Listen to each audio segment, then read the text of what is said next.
we've asked Robert to actually officially open the festival and say something about the ESU. So, Robert, would you like to? In the Bulletin magazine and later in the Herald and Weekly Times, he developed a school of people's poetry, which proved enduringly popular. Den's humorous poems were most expressively evident in The Sentimental Bloke, which became the most popular poetry work of that period. What made his work so popular? Humour, sentiment, the focus on the ordinary man, a legitimate and uniquely Australian form of art. His featuring of Australian slang as a primary mode of expression was unique. Aussie words such as bonza, crook, cobber, yakka. In this context, C.J. Dennis purportedly said, and I quote, "Slang is the illegitimate sister of poetry, and if an illegitimate relationship is the nearest I can get, then I am content." I think C.J. Dennis certainly achieved a legitimate relationship with art, and ESU is very content to support the efforts of Den's modern fans, the organisers of this event, and all the friends of C.J. Dennis, in recognising this unique Australian and promoting his works as widely as possible among the Australian community. Now, I'd like to briefly talk about the English-Speaking Union. The English-Speaking Union is a cultural and educational charity. Our role is to promote understanding and cooperation among English-speaking peoples, and we apply the definition that Winston Churchill had of the English-speaking peoples in his great work, The History of the English-Speaking Peoples. Incidentally, Sir Winston Churchill was an early president of the English-Speaking Union of the Commonwealth, our parent entity based in London. The English-Speaking Union has been active in the Victorian community since 1919. Our branch's founding members included Herbert and Ivy Brooks, whose patronage of the arts in Victoria included helping to establish the Melbourne Symphony Orchestra and providing significant financial support for Melbourne University's Conservatorium of Music. Herbert Brooks was an early board member of the ABC, and in that role unrelentingly promoted Australian literature and music.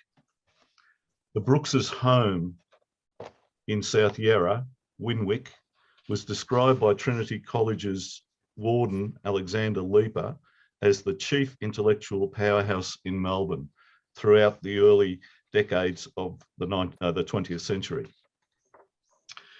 There, Herbert and Ivy held musical and literary activities and meetings of the T.E. Brown Society. Artists such as Dame Nellie Melba and Percy Granger featured as guest performers. Being a contemporary of the Brookses, it's entirely conceivable that Den may have featured in Winwick events, though I have been unable to officially confirm this.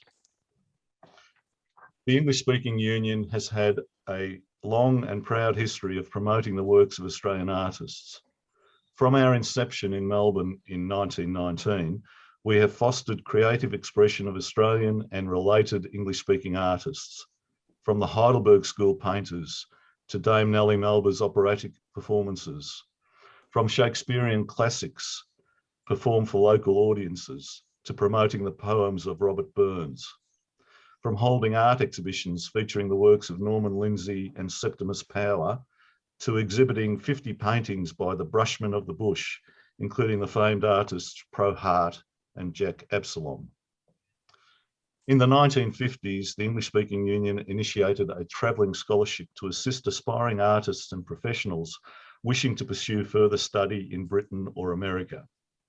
Winners included medical professionals, artists, and recipients ranging from scientists, farmers, filmmakers, and ballet performers.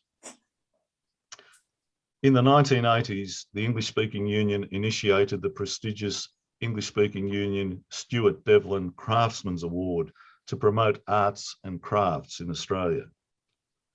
Some of you will recall the seminal role of the renowned Australian goldsmith and silversmith, Stuart Devlin, in designing Australia's first decimal currency coins. The English-speaking Union continues to foster poetry, history, and heritage events. We continue to offer scholarships, including grants, and the Oldham Wedlick Scholarship for the further study and appreciation of the English language. Last year, we revised our awards program, which now features categories including a junior leadership bursary and a young leader bursary for regional youth in Victoria. We also have minor project grants, which have included grants for local histories and promotion of websites of community groups. Our major project grant winner in 2020 is Dr. David Martin Jones, an Australian based in London, who is researching a book to be titled Sin, Crime and Hate Speech. Our runner-up award was made to the Melbourne Maritime Heritage Network to improve its digital advocacy through its website and its management of online events. Our sponsorship of literary and cultural events extends to this festival, as well as to the Speech and Drama Teachers of Victoria Performance Festival and public speaking events for youth. For those interested in learning more about our activities, I encourage you to visit our website and contact us if our activities are of interest to you. We offer podcast and video making facilities for budding poets, storytellers, and artists. We also welcome social members. I'll conclude my comments today by noting that we're unable to meet in person and enjoy each other's company due to government restrictions on in-person meetings. Den himself made some prescient commentary about the inclination of authorities throughout history to impose unwarranted rules on people. At the risk of being controversial, I'll quote a passage of Den's from the Glugs of Glosh, which is pertinent to our current circumstances. So trouble stayed in the land of Gosh, and the futile Glugs could only gape, while the Lord High Swank still ruled King Splosh with laws of blither and rules of bosh from out of his lair of tape. And in cocoons that mocked the Glug, the Swanks, the Underswanks, the Dunderswanks lay snug. These most politic, parasitic, critic Swanks lay snug. Then mourn with me for a luckless land. Oh, weep with me for the slaves of tape, where the Lord High Swank still held command and wrote new rules in a fair round hand, and the Glugs saw no escape. And the Swank, the grievous Swank, the devious Swank pulled strings, the perspicacious, contumacious Swank held all the strings. On behalf of the ESU Victoria Branch, I commend the CJ Dennis Society and the Singing Gardens at Toolangi for keeping Den's name and legacy alive through this particular poetry and story competition, through the festival, and through published anthologies of prize-winning compositions. The English-speaking Union is honoured to sponsor the poetry and short story competition in 2021. We are delighted that the competition has attracted a strong field of entrants, and we congratulate all winners, runners-up, and highly commended entrants.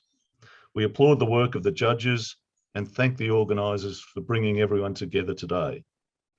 Now it's time to figuratively cut the strings and virtually launch this great festival. I look forward to hearing from the winners of the poetry and short story competition and enjoying today's celebration of Den's legacy. I now ask the festival organisers to lead you into the festival arena. Thank you so much for that, Robert. And despite all the issues, I'll keep this really short, seeing we're starting to run late. Again, want to thank the ESU. There was a generous donation of $3,000, which allowed us to print the book, which we do every year, which we may not have been able to do without that generous donation. We've also been able to increase some of the prizes as a surprise for the people who have won something. So thank you again, and we hope that in years to come we can perhaps keep working together on this. I want to also let people know that there is a bit more information about the ESU, or a link to the ESU on the Society website, and the ESU has also been thanked in the book. Another sponsor we had who donated copies of Colin Friel's reading A Book for Kids to give out to the major prize winners was Belinda Publishing, who also publish ebooks and audiobooks. And I'm going to share my screen just to play their video, as they've asked us to do. So here we go.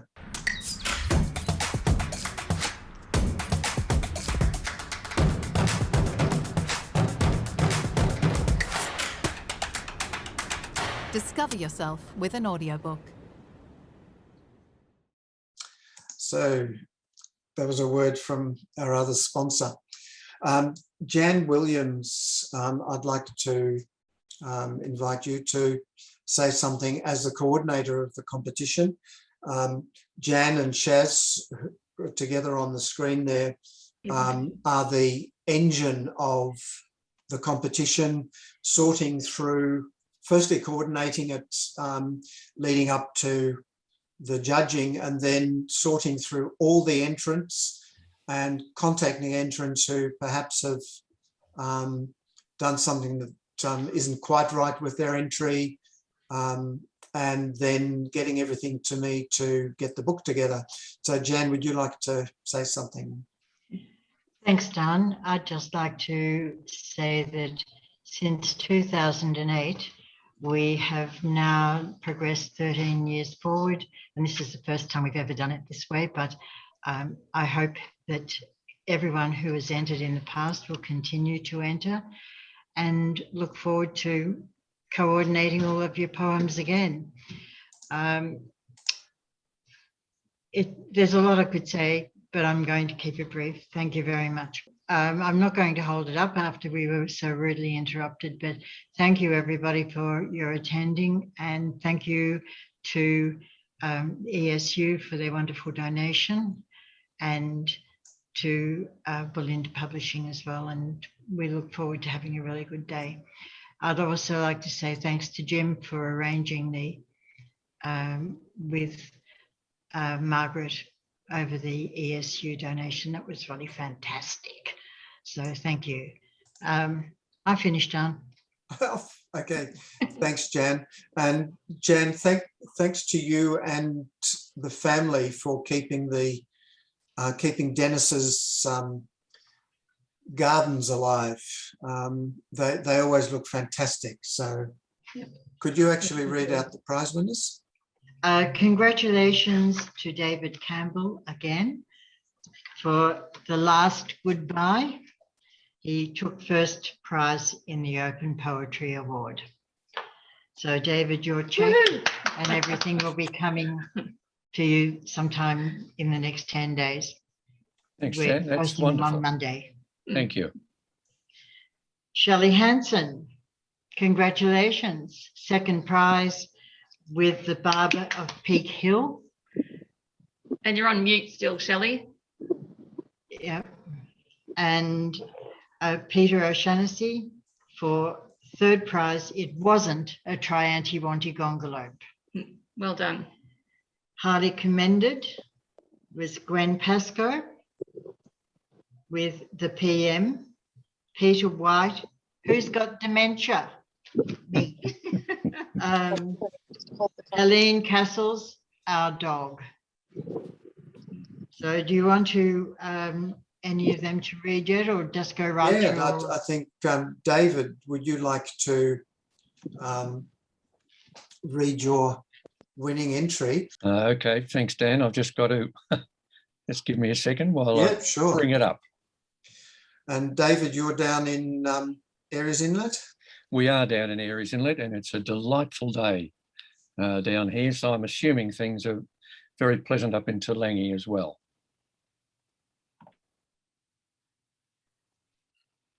Okay, can everybody hear me? Oh, you're all on mute, so you can't answer anyway. A last goodbye. This is based on The Swagman from a book for kids, in particular the 4 lines that go, "I noticed then that his old eyes were very blue and very wise. Aye, once I was a little lad," he said, and seemed to grow quite sad. And so I wrote this, a last goodbye. We've seen him on the back roads as sunrise gilds the sky, or glimpsed his smoking campfire when shades of night are nigh. We know him from the stories. We've all sung Banjo's song about the stolen jumbuck beside that billabong. He's part of our tradition, the swagman and his pack, a solitary figure beside some dusty track a long way from the cities, the suburbs and the towns, a wandering bush hermit in someone's hand-me-downs. He likes to keep on moving. His instinct is to roam. In all of our great country, there's nowhere he calls home, except the far horizon, from desert to the sea, with freedom's sweet voice calling wherever he might be. He'll have a kelpie with him, but travels very light. A billy and a bedroll will see him through the night. His lifestyle has no borders. His roof's the Milky Way, and no alarm works better than first light's break of day. He camps along a river, a patch of welcome shade beside the tumbling water, and sees the grand parade as timid native creatures emerge when twilight comes, to slake their thirst and scatter beneath the gnarled old gums. He marvels at the flowers, the yellows, greens and blues, the fruits of nature's bounty in many wondrous hues, while birds, a rippling rainbow, come flocking in to breed, as welcome times of plenty provide what they might need. But sunset brings reflection, a truth so very clear that time has slowly stolen a past no longer near. The lover he rejected, the child he turned away, decisions he regretted, the price he has to pay. He's learned that life's a lesson in pathways that we choose, and there is no returning, not even when we lose perspective on the thinking that should have set our course, resulting in frustration and feelings of remorse. Though memories still linger, the years now take their toll, and there is little comfort to calm his troubled soul, for he's become a symbol of so much that is lost as time has changed the landscape and emphasized the cost. He's seen the change of seasons, the crippling years of drought, then floods and devastation, the fear, the hope, the doubt. Where once there'd been tradition, that certainty has gone, and many have surrendered, resigned to moving on. The land no longer beckons, the young ones do not care, so older generations are left to their despair. For children are deserting the way of life they knew and heading to the cities with visions to pursue. Foreclosures paint a picture of tragedy and pain, of dreams that came to nothing, of loss instead of gain. And there are many stories that tell the poignant tale of darkened, empty homesteads where hope once blazed a trail. He stands alone and listens in all that empty space. The stars, his close companions, the moonlight on his face. Perhaps he hears a murmur, a voice from long ago, an echo from his dreaming that he once used to know. It whispers of a future where heartbeats once so strong grow fainter by the moment, and he does not belong, except in ancient balance that no one understands, a victim of time's passing, as history demands. Though he has known our country in ways most never do, the legend of the swagman is vanishing from view. And soon, as night is falling, he'll turn towards the sky, enjoy a final sunset, then say a last goodbye. Bravo. Yeah, thank you for that, David. That's beautifully read and beautifully written. And I realised that you were further down the agenda a little bit, but I thought it'd be really good to have the readings opening with that, because it is an exemplar of poetry that honours C.J. Dennis and is so much in the style that he wrote. So thank you. Thank you very much, Dan. It's not in the vernacular, No? which is something he's very well known for from the Sentimental Bloke. Excuse me, but he also wrote a lot of poetry, Yeah, more in that vein. yeah, that was great. Yeah, short story. There are some other people from other categories who asked to be on earlier, and Shaz organised this. Is Warwickshire Hartog? Yeah, she's here. Saya. Yes, Saya. Hello, Saya. Oh, Saya. Say hi. There she is. Have you got your poem, Saya? Yes. Okay, great. Would you like to read that now? Do you want to say Yes. what you want? Oh, hang on. We didn't tell Saya Oh. what she won. That's right. We missed the important bit, Saya. Yeah. Third prize in preps to 4. That's right. Yeah. Yeah. And this was for your poem, The Cutest Dog, Rosie. Yep. So if you'd like to read that, that'd be great. Thanks, Saya. You're welcome. Rose is a cute dog. Rose chases balls. She has a funny bark. I hear her when she calls. My dog is very jumpy. She loves to have a cuddle. She nips me and scratches me and causes lots of trouble. She likes to ride in the car when we go to the shop. She loves it when we buy her a big greasy chop. She jumps and plays and runs about in lots of different places. I love her because she is cute and sweet no matter what she chases. Well done, Saya. Well done. Yeah, well done. Woohoo. Thank you, Saya. And congratulations on winning 3rd place. Thank you. And what grade are you in, Saya? Grade 4. Grade 4. Well done. So Whereabouts, next year Saya? you're going to enter in the next category? Yes. Years 5 to 8. That'd be wonderful. Well done. Okay. Saya actually comes from Toolangi. Oh, okay. So You're we've local. got, yes, we're starting to get a few little poets through competing with Dan. Wonderful. Good on you, Saya. Thank you. And Thank you. Thank somebody you. else says in the chat, well done, Saya. I'm so proud of you. Thank you, whoever that was. Thank you. Probably Sally. Thank Yeah. you. Thanks, everyone. Thank You're you. welcome. Okay. Bye. Have a good day. You too. Bye. Caroline, you asked to be on this morning as well. Caroline Tui. Yes, she is. Yes, thank you. Yeah. Caroline won first prize in category 3 which is the category of adults writing for children.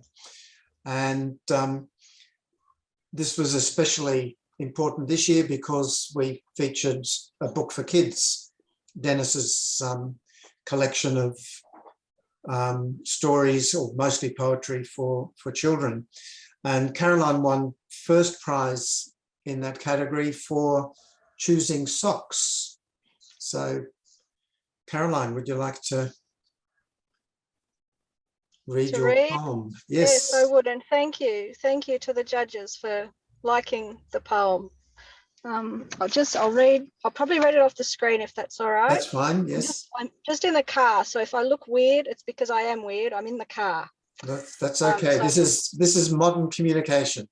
It is. I've got everything balanced on a knee and a gear stick, so I'll just bring up the screen. Okay. Choosing socks. When choosing socks to wear each day, I need to think it through. Which colour, pattern, fit or feel is right for foot and shoe? Should I wear my ankle socks or ones that reach my knees? Should I wear the stripy ones or those adorned with bees? And always check the socks for holes. There's nothing worse, you know, than having everything contained except for one lone toe. Of course, if it's a school day, then I'm stuck with boring grey. But I need to wear the newer ones that stay put when I play. The ones with no elastic left fall down each time I run, and pulling them back up again is really not much fun. But today is not a school day, so I open up the drawer that contain my lovely fancy socks. There's 20 pairs or more. And so I'm back to choosing socks. I don't know where to start, as the colours, shapes and patterns are amazing works of art. But then I am reminded that my favourite sock is lost. Mum seems to think sock number 2's been accidentally tossed. By tossed, I think she means it's simply not around. She said, just clean your bedroom and sock 2 might then be found. But wait a minute, what was that? It flashed right past my door.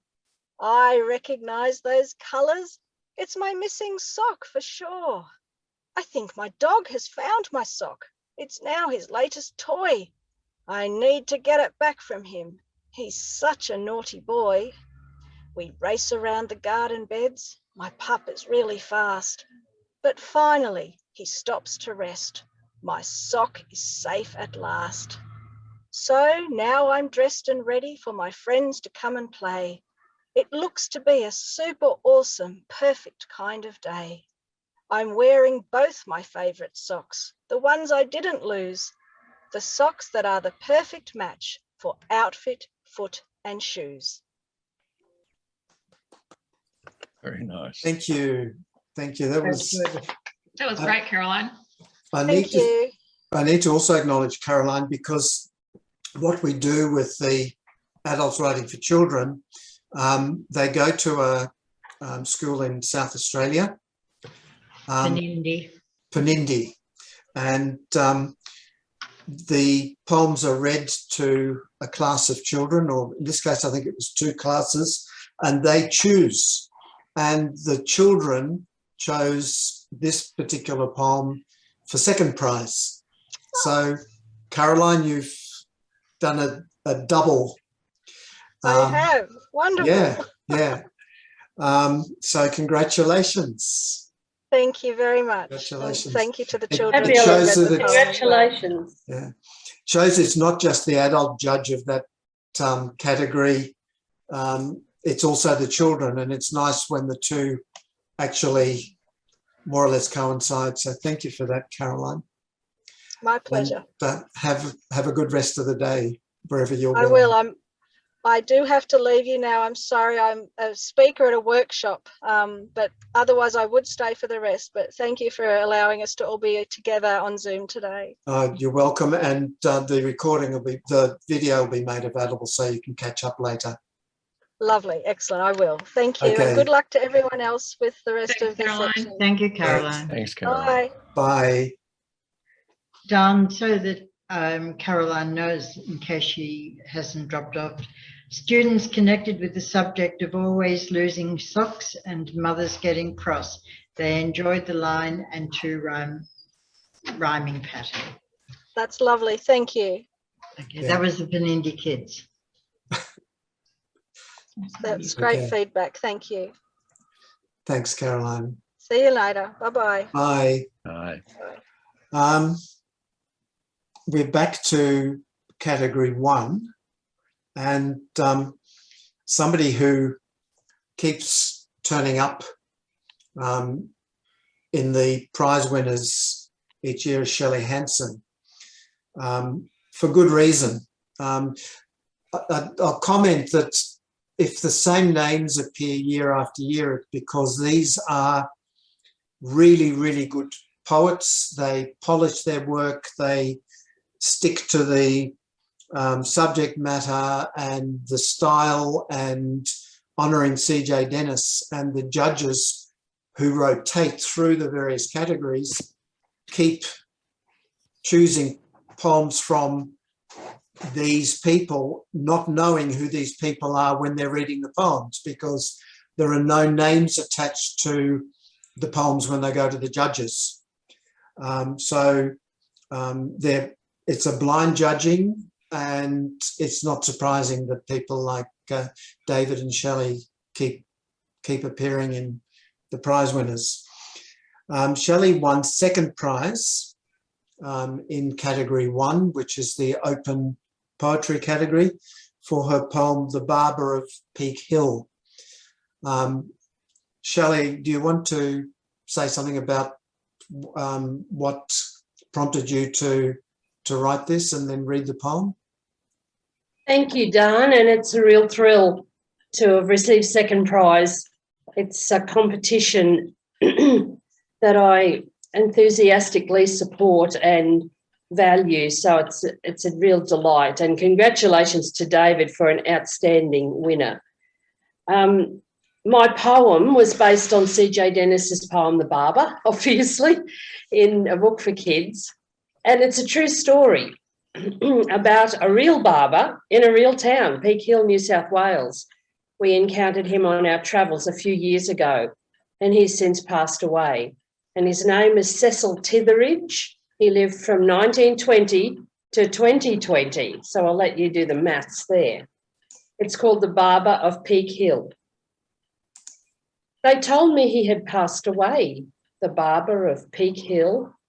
He'd reached 100 years, and most of those were spent within his barber shop, delighting in the skill of this genteel profession that he chose. Apprentice to his father, who was fondly known as Pop, he started at the age of just 19. At 99, he came to the decision he should stop and finally retire from his routine. We first met Cecil some years back when he was 92, while travelling with caravan in tow. We visited the information centre, passing through, and then my husband said, "I think I'll go and find a barber." "You're in luck," the info lady said. "You'll find the perfect place across the street. Our local barber Cecil will attack your hairy head. He caters for both workers and elite. He's famous for his haircuts. All the truckies call in here, and farmers stop whenever they're in town. He doesn't need to advertise. He's known both far and near. His skill has seen his name gain wide renown. Blokes come to him from Sydney, when you'd think they'd be content to patronise some yuppie hair boutique that offers fancy stuff and think their money was well spent. But no, they come to Cecil here at Peak. We stepped inside the door. The march of time just seemed to stop, as if we'd travelled backwards to the past. Perhaps the man from Ironbark was shaved in such a shop. The wonder of its vista held us fast. The vintage chairs were shiny from the years of busy toil, a row of cutthroat razors lined the wall. And there, amid the scent of leather, soap and grooming oil, a dapper white-haired man stood straight and tall. "I need a haircut, Cecil," said my husband. "In that case, you've come right in and better take a seat." And in a flash, a swirl of white was swung around with grace as Cecil framed his features with a sheet. He clippered with precision, and we listened as he told of how his days were spent in honest trade. "Retirement? That's a joke," he said. "Someday, when I get old, I'll think of it. Till then, I've got it made. I have to keep my hand in, stay in practice, not lose touch. The secret to longevity, I think, is standing up a lot, because that's what I do so much. And up till now, it's kept me in the pink." It cost just $7 for a haircut quite as fine as any that attracted twice the cost. You never know, this little shop, so ancient in design, was home to such tradition, all but lost. The longest serving barber in the Southern Hemisphere, they say. But Cecil took it in his stride and just kept right on cutting, with good manners and good cheer and good work ethics serving as his guide. The legacy he's left is in a class beyond compare, and we remember well and always will the pleasure we experienced the day my husband's hair was cut by Cess, the barber of Peak Hill. Thank you. Thank you, Shelley. And Clem, you're there. Would you like to come on board? Clem won first prize in the category of preps to grade 4. Hi, Clem. And he won first prize for his poem, A Bird Poem. So if you'd like to read that. Thanks. I'd like to be a budgie and eat millet sprays for tea, crashing into walls on a wild flying spree, preening all my feathers for everyone to see, screeching my house down till they open doors for me, cuddling my warm owners, wriggling with glee. But I wouldn't be a budgie if they weren't nice to me, would you? I'd like to be a snowy owl and do loop-the-loops each day, swooping nearly every night to catch some yummy prey, giving terrifying stares to keep my feet at bay, entertaining babies while the father is away, playing with my owl friends, including a blue jay. But I wouldn't be a snowy owl if my nest began to fray, would you? I'd like to be a penguin and waddle on the ice, swimming in the water to catch a good fish slice, flapping my chubby wings to try to fly, well, twice, fighting with my siblings who are not being very nice, floofing up my body to keep my children warm as spice. But I wouldn't be a penguin if my children all had lice, would you? Thank you. Well That done, is Clem. such a good example of C.J. Dennis's group of poems. He wrote a whole lot, didn't he, about I'd love to be, I'd like to be. And you really captured that so well in the rhythm, the rhyming, and the humour at the end of it when you indicate what wouldn't be so nice. I wouldn't be a penguin if my children all had lice, for instance. It's really wonderful. So thank you, Clem. Well done. What grade are you in? 4. Uh-huh. And have you been writing poetry a lot? No, not really. So how did you get to write this? I decided that this year I would go into it and try see if I could get a place or something. Okay, well done. Good on you. So you're going to enter again next year? Yes. That'd be great. Ask him That'd what be great. Well done. Well done. Thanks. Well done. Well Yeah. done. What school is Clem in? What school are you from, Clem? St. Maria Goretti's Redcliffe. Redcliffe. And what state's that in? That's in WA. Nice. Thank you for getting up so early to talk to us. Oh, that's right. Yes. Yeah. Well done. We look forward to getting your entry next year, Clem. Thanks. No Okay. worries. Bye. Bye. Bye. Has Peter O'Shaughnessy joined us? No, he hasn't. It doesn't appear as though he has done. So No, it doesn't. whether we get someone to read that or whether we unfortunately just take the opportunity to grab a couple of minutes and go to the next one. Well, That's up to we're you. running ahead of time, so Are we? Okay. yeah, Do you want me to read it for you? yeah, that'd be good if you've got it there. Okay. Thank you. It's the Open Poetry Third Prize by Peter O'Shaughnessy. It wasn't a Trianti envelope. A poet bloke called Dennis wrote some verses as a joke. He wrote some stuff for children and a sentimental bloke. He wrote about a bunyip and a cow that used to mope and one strange beast he called Trianti Gongolope. Now this must be a creature that few folk have ever seen, like a yowie or a bunyip or something in between. I'm pretty sure I've seen one though. We see them near our place. You'd surely know it was one, as they've such a funny face. They've silver wings and some have stings and sharply pointed claws, big bulging eyes and a bulbous nose and awful savage jaws. Their manners are atrocious.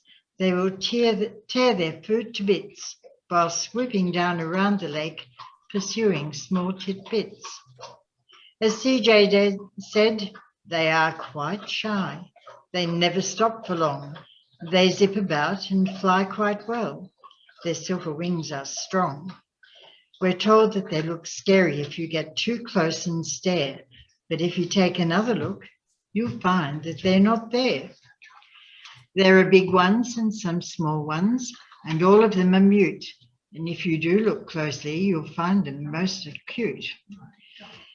He reckons they will softly purr if you just say their name, but no one can pronounce it so. That is no false claim to fame. But then he spoils his little verse. He gives a hurtful twist. The creatures he describes, he says, do really not exist. In abject disappointment then, I search the bookshelves and search through all the volumes there for gnomes or even elves. I looked up gnomes and goblins and all sorts of scary things, tried banshees, orcs and bunyips, but not one of them had wings. I'd nearly given up the search when I espied a tome, an insect book, and there it was, a picture of my gnome. It had the bulging shiny eyes, the bulbous funny nose, the savage jaws with silver wings and great claws on its toes. I quickly opened up the book, and there before my eyes, the creature that I sought to name were Aussie dragonflies. Thank you, Peter. There was a highly commended given to Gwen Pascoe for her poem, The Prime Minister, which is also very much in the style of poems by CJ in his book, A Book for Kids. So Gwen, I know you're there somewhere. Yeah. Yep, Yeah, okay. if you'd like to read that. Right, okay. I'd like to be the PM, telling you what's what. I'd shake hands with folks all day, adult, child or tot, but answer direct questions, I'd really rather not. I'd be very, very busy with issues that were hot, and opposition stumbles I'd be onto like a shot, but I wouldn't be the PM if I couldn't talk a lot, would you? Well done, Thank Gwen. you, Gwen. Thank you. Very, very topical, that one. But then I think politicians were like that in C.J. Dennis's time too, weren't they? Yep. And he wrote about them. Peter White was also highly commended in this category, but I don't know if Peter's here. I don't think Peter could make it either today. No, I haven't heard back from him. So Helene Castles. Yeah, so I think Helene is here though. Helene won highly commended also in category 1 for her poem Our Dog. Would you like me to read it? Yes, I'd love you to read it. Our Dog is a true story that when I was trying to find a poem to work on, my brother told me a story about a dog on our farm. A working dog, Chip drove the mob in paddock or in yard. He'd push them up or turn them round. He cornered them with gambit sound, an expert at his job. From side to side he scouted wide with concentrated poise. He barked and ranted, raising dust, the wayward sheep, the forward thrust, soft padding to each side. At dipping time, the work intense, his prowess merged with pride. He rode the mob, the chorus bleep, from fleece to fleece he'd spring and leap, then clear the sheepyard fence. Chip chomped his bone and licked his bowl, the day's hard-earned reward. The grey box log was deep and warm, but Chip now weathered any storm to fill his special role. Our orphan lamb was always fun, hand-raised and bottle-fed. A bossy type when growing up, she played the field with kids and pup. Her heart belonged to one. Chip nudged his nose beneath her head and pressed against the ewe, both strange and tender, black and white, with breath on breath, so close at night, her fleece and earth, their bed. Chip toiled all day, the work was hard, he scampered home to rest. His lamb had gone, he yelped his plight, no sheep to sleep with him tonight, she'd up and left the yard. Have you seen Chip? Jim asked his son. His meat is there untouched. A worry followed them to bed. An anxious night, nothing said. Chip's worth was clearly known. Jim sipped his tea, felt the loss. He did the rounds in bins. The enigmatic pair was found. Lamb was cast.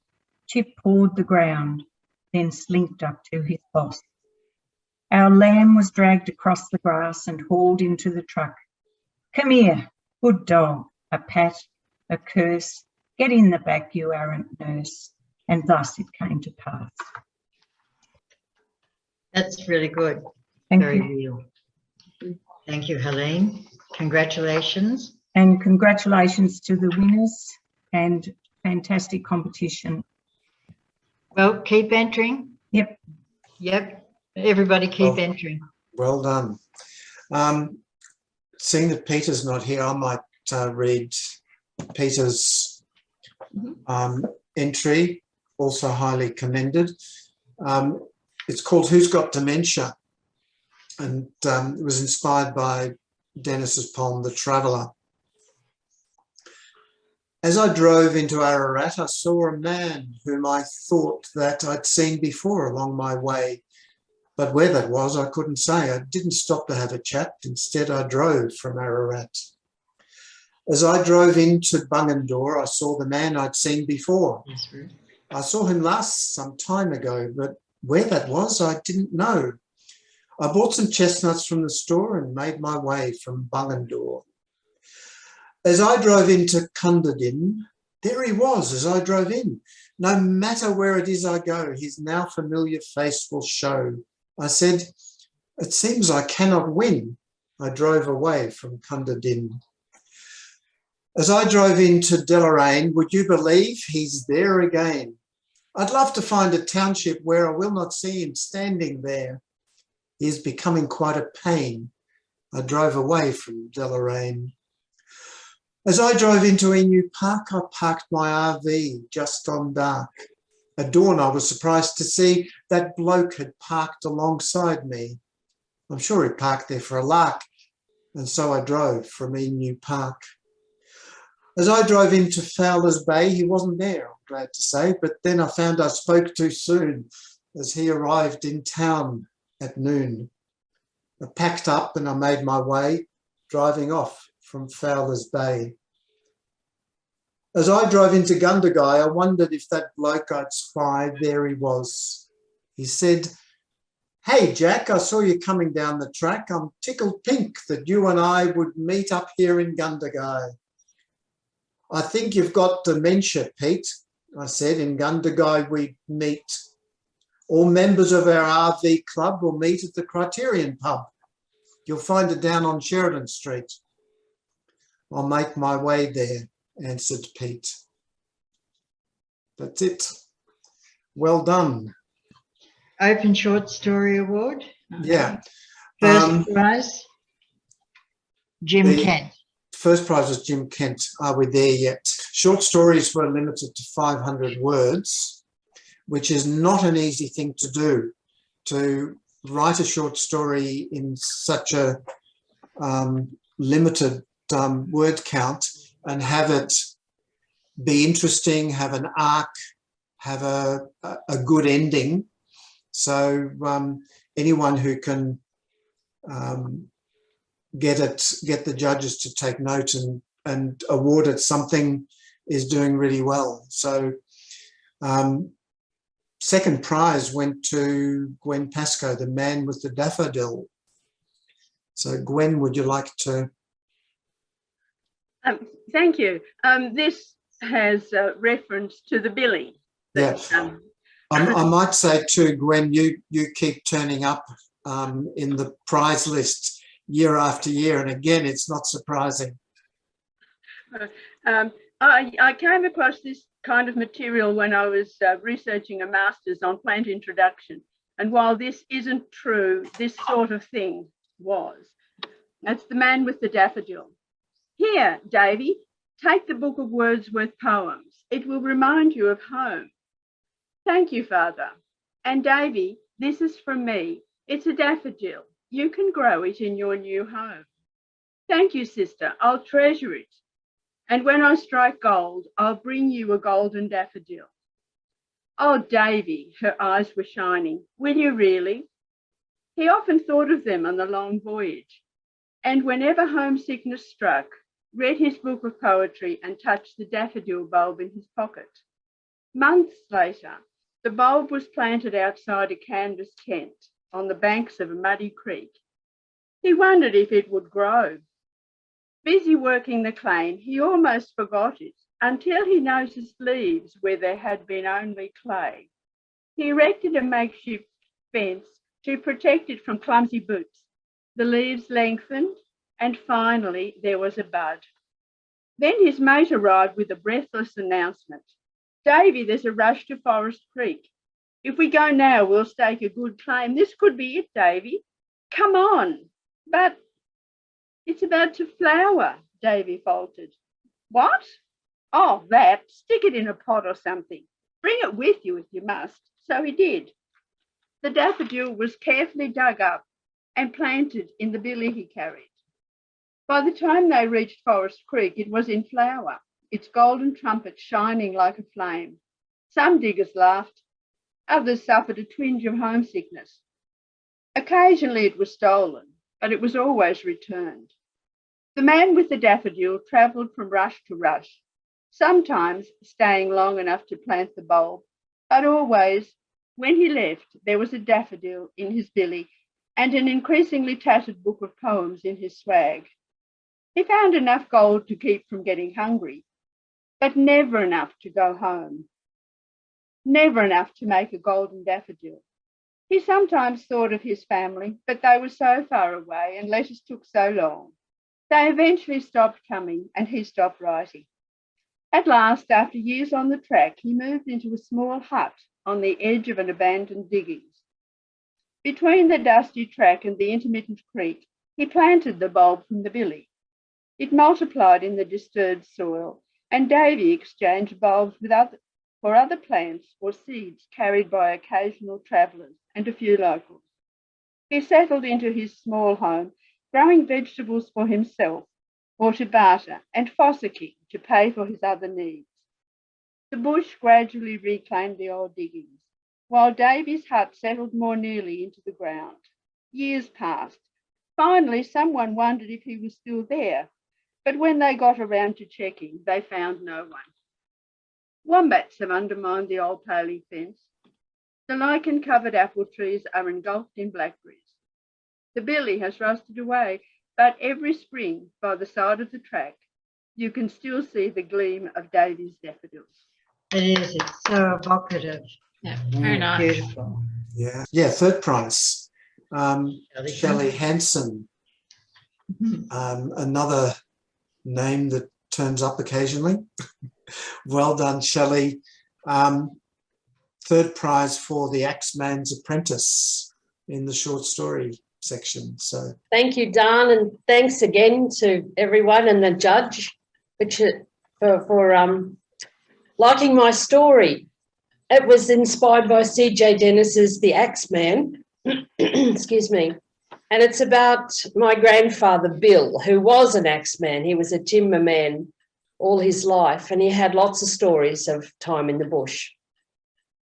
So this is a true one. It's called The Axeman's Apprentice. "I'd never pull your leg," old Bill remarked, "but did I ever tell you about the bloke who couldn't boil an egg?" I smiled. He'd told me many times as ageing took its toll, but I didn't have the heart to protest. "Tell me, Grandpa." Bill was an axeman of the old school, the imprint of his years in the bush emblazoned on the sturdy houses built from the timber he'd felled. He headed a good team, experienced and tough, until the day they let a city slicker loose upon his patch. To do the fellow credit, he was willing to give the job a go. But with hands and muscles so soft and unused to hard labour, he started flagging badly as the afternoon wore on. "Listen, Cobber," said Bill, "that's not bad for your first day. I reckon you'll be pretty sore tomorrow, though. Tell you what, we've only got a couple of hours of daylight left. Why don't you take your horse and head back to camp?" "Righto," said the new fellow in some relief. "Is there anything you want me to do before you get back?" "Well, now that you mention it, you could heat up the stew. It's been a big day and we'll be glad of some extra tucker. How about boiling us a dozen eggs as well?"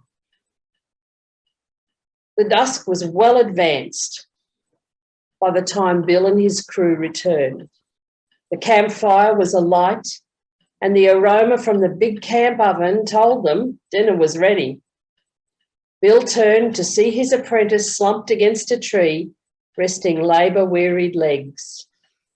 "Smells good, mate," he said appreciatively. "Have you done the eggs?"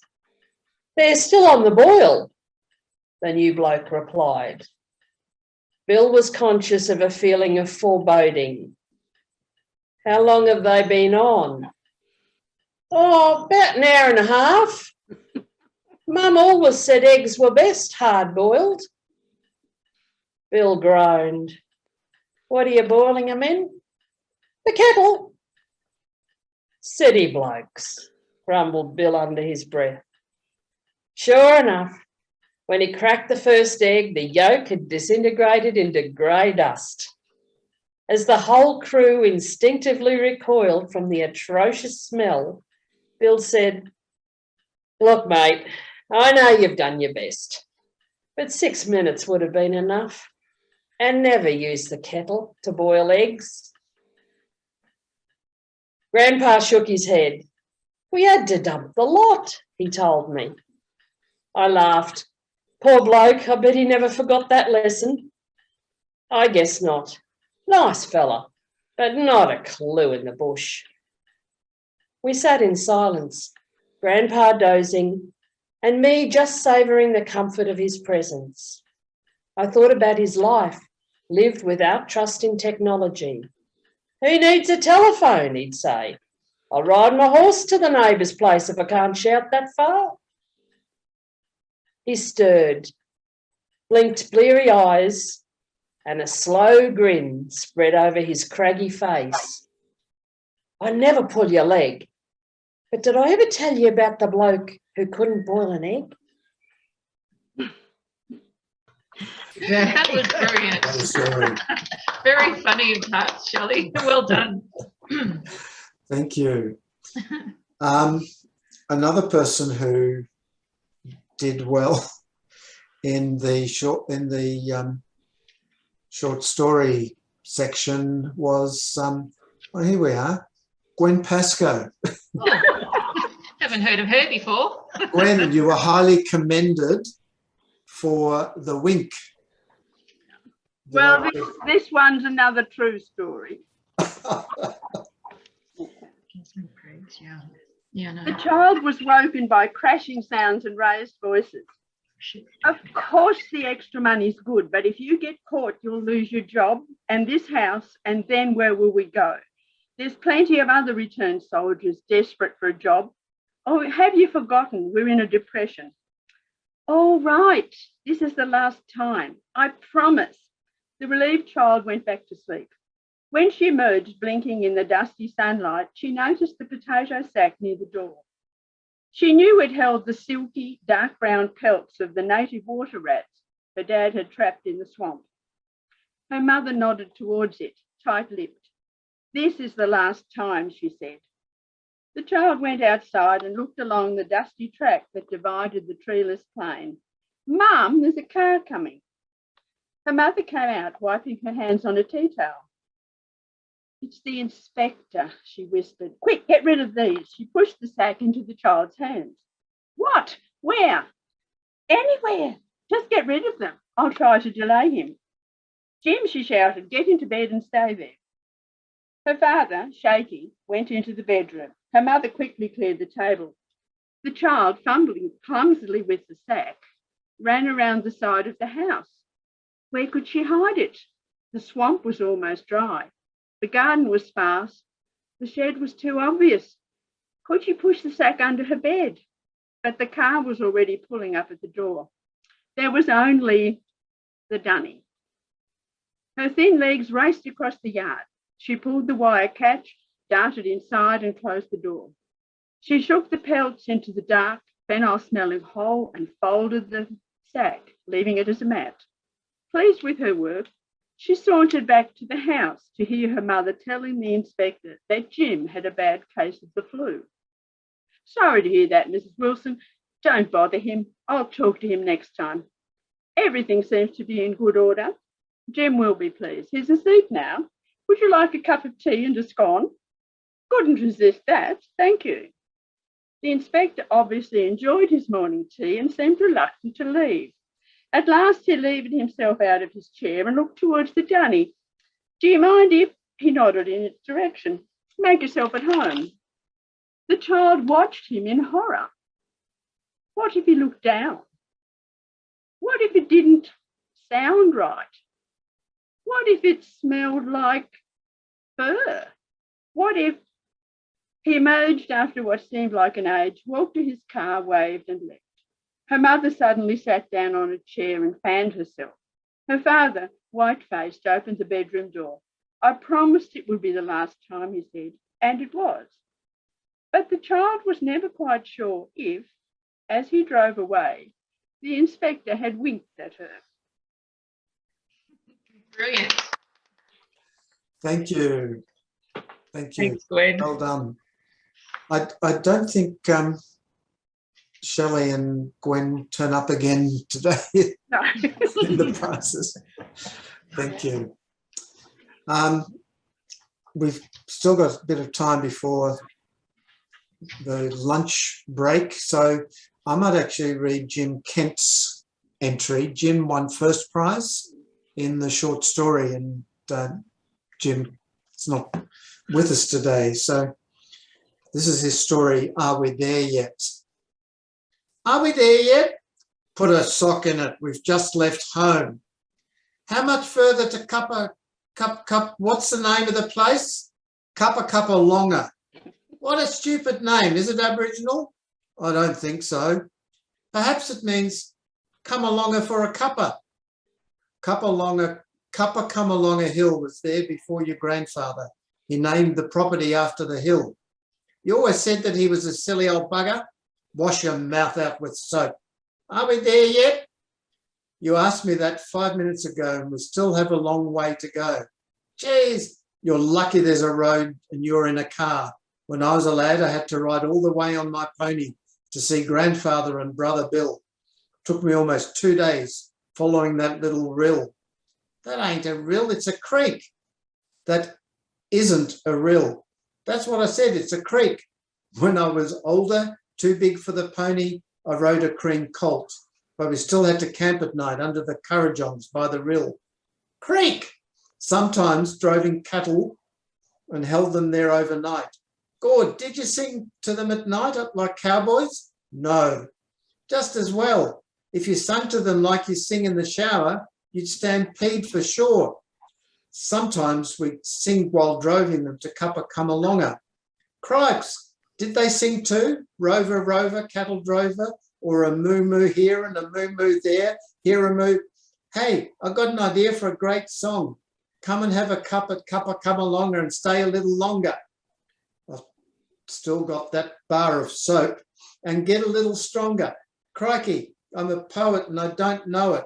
Are we nearly there? Ask me in a couple of hours' time. Ain't it a shame we aren't there yet?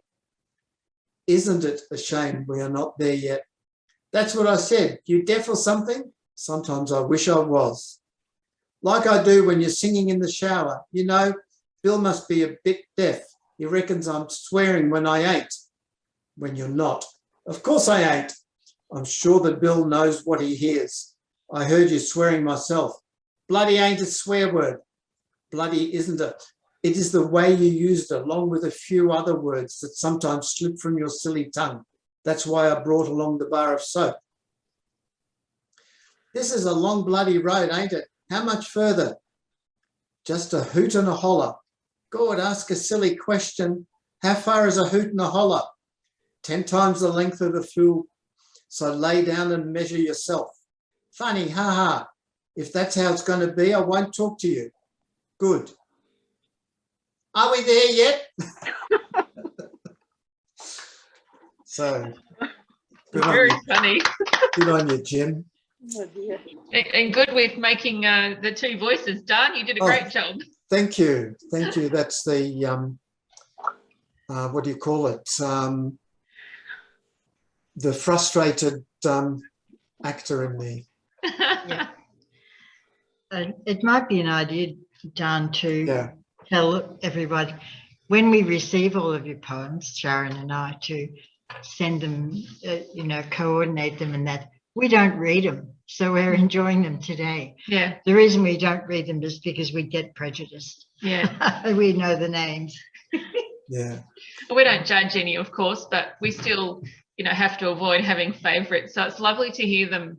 For me, I particularly love hearing them recited by the poets who wrote them. That makes them very special and really conveys, I think, both the poem itself and also I think the other thing that adds to it is the joy that all of you receive or get out of writing your poems, and that comes across, and it's a really lovely thing to experience. So thank you for taking the time today to share them with us. I'm really absolutely loving today, so thank you. And all of the people who entered get a copy of the book. Whether you won or not. Yep. I think we're the only society that does that. And we've been putting the book together since 2008. So it's been, we're actually looking at the possibility of putting together a collection of the winning poems and later stories in an omnibus that can be put in libraries and perhaps sold in bookshops. I think it would make a really good collection. Mm. and might actually garner some royalties, because we would put it up with an ISBN, and if any of the poems get used by schools or universities, then royalties flow to the authors. Great. So, Brilliant idea. won't make you rich. Well, it may. Some of you it might. You never know. Shelley's got a book too that she might want to say a word about if there's a minute or so. Working on a novel, something I've always wanted to do since I was a child, and it's now at the stage it's been proofread and edited, and it's ready for publication. So I'm just looking at all sorts of different avenues at the moment. Probably will go self-publishing simply because of the minefield of commercial publishing. But yeah, I mean, I would like to also e-publish, but I'm very, very ginger on what to do and who to go with there. So if anybody's got any ideas, I'd be absolutely delighted to receive feedback. What I've got. What's it called, Shelley? It's called Sonnets from the She Oaks. The She Oaks being the name of a property. So sonnets from the She Oaks, because as you can see, it's got a poetry theme, and it's basically its tagline is a house, a piano, a book of poems, and the secrets of a forgotten life. Wow. It's set in Australia. It's a dual timeline novel. And it's set in Australia on the New South Wales Central Coast. Okay, wonderful. Well, I hope you do well with that. Thank you. And sorry? Could I say something, please? Yeah, go ahead. Shelley, three of the writers from the Goblin Valley Writers Group have had books published this year with Ginninderra Press in Adelaide, and they're very good to deal with. So they're worth. Can you tell me that press again? Tell me again. Ginninderra Press, Adelaide. Okay. Ginn. Yep. Inderra. And it's Stephen Matthews is the owner. Somebody Matthews, you broke out again. Sorry. Stephen. Yes. Thank you very much. Pleasure. Thank you. They published a book of my short stories a number of years ago, Shelley, so they've been in the business for quite a while. I need to do a lot more research because there's a lot of work involved that you have to do, and you only get one chance to get it right, don't you? So I think you'd get it right if Ginninderra did it for you. Yes. All right. Well, thank you very, very much. I really appreciate that. Good, Shelley. Well, that's really a useful discussion. So thanks, Helene. And yeah, Shelley, we look forward to seeing it on the bookshelves. I hope that happens. We might actually have a half-hour, is it a half-hour break? Yeah, half-hour break, and we'll see you at 1 o'clock. And I'll pause the recording while we do that. So see you all at 1 o'clock.